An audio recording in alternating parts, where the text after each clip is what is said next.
অনেক বছর আগের কথা। এক দূরবর্তী রাজ্যে নূরের দিয়া নামে একটি শান্ত ইসলামী রাজ্য ছিল। রাজ্যের রাজা ছিলেন রাজা সালেহ। তিনি একজন ধার্মিক, আল্লাভীরু এবং দয়ালু রাজা ছিলেন। প্রতিদিন ফজরের নামাজের পর তিনি মানুষের জন্য দোয়া করতেন, গরিব দুঃখীদের পাশে দাঁড়াতেন এবং প্রতিদিন কুরআন তেলাওয়াত করতেন। তিনি ছিলেন একজন পরহেজগার, আল্লাহভক্ত এবং দয়ালু শাসক। রাজপ্রাসাদে ছিল তার একমাত্র ছেলে, রাজকুমার ইউসুফ। ছোট থেকেই ইউসুফ কুরআন, হাদিস এবং নবী সাল্লাল্লাহু আলাইহি ওয়াসাল্লামের শিক্ষার উপর লালিত পালিত হয়েছিলেন। একদিন সকালে রাজা সালেহ বাগানে হাঁটতে হাঁটতে পুত্র ইউসুফকে বললেন, পুত্র, একদিন এই রাজ্য তোমার হাতে যাবে। মনে রেখো, আসল রাজা সে নয় যার মাথায় মুকুট থাকে, বরং সে যার অন্তরে আল্লাহর ভয় ও মানুষের জন্য দয়া থাকে।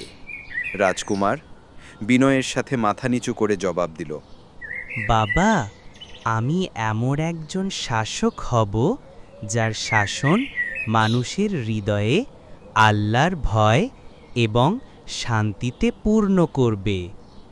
আমি কখনো অন্যায়ের পাশে থাকব না।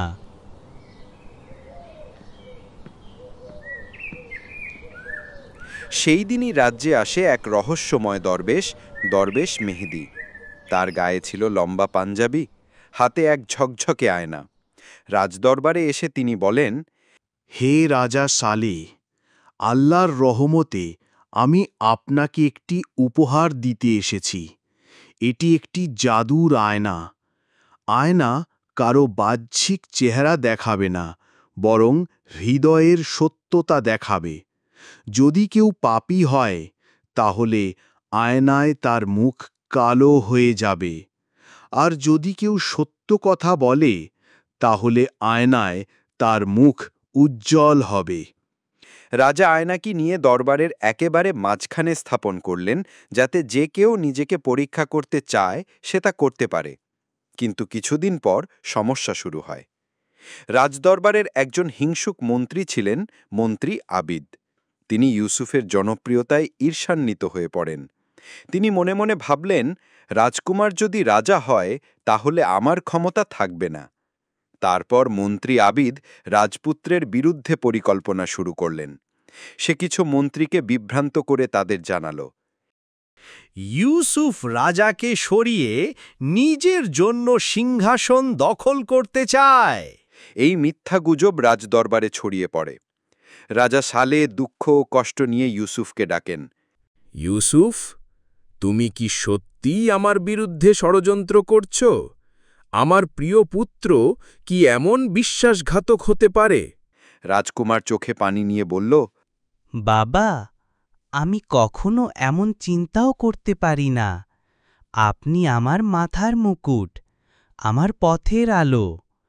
আমি যদি অপরাধী হই, তবে আল্লাহর দয়া থেকে দূরে সরে যাব। রাজা তখন বললেন, ঠিক আছে, আয়নার সামনে দাঁড়াও।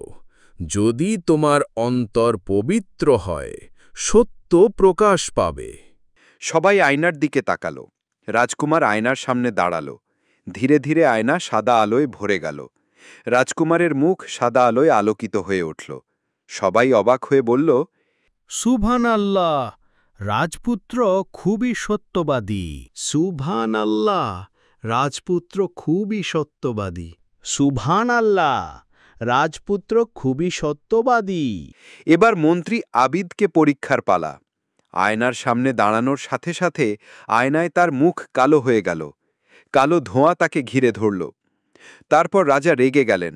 হে আবিদ, আমার ছেলের বিরুদ্ধে ষড়যন্ত্র করে তুমি কি চাও? ক্ষমতা? তুমি কি জানো না আল্লাহ সব কিছু দেখেন? দরবেশ মেহেদি ধীরে ধীরে উঠে বললেন, এই আয়না মিথ্যা বলে না।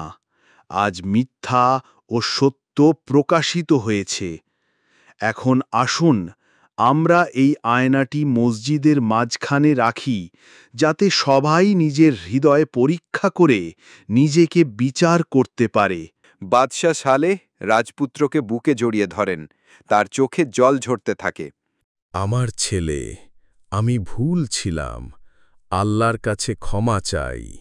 তুমি একজন প্রকৃত সিংহাসনের অধিকারী, যিনি রাজত্ব করেন মানুষের অন্তরে।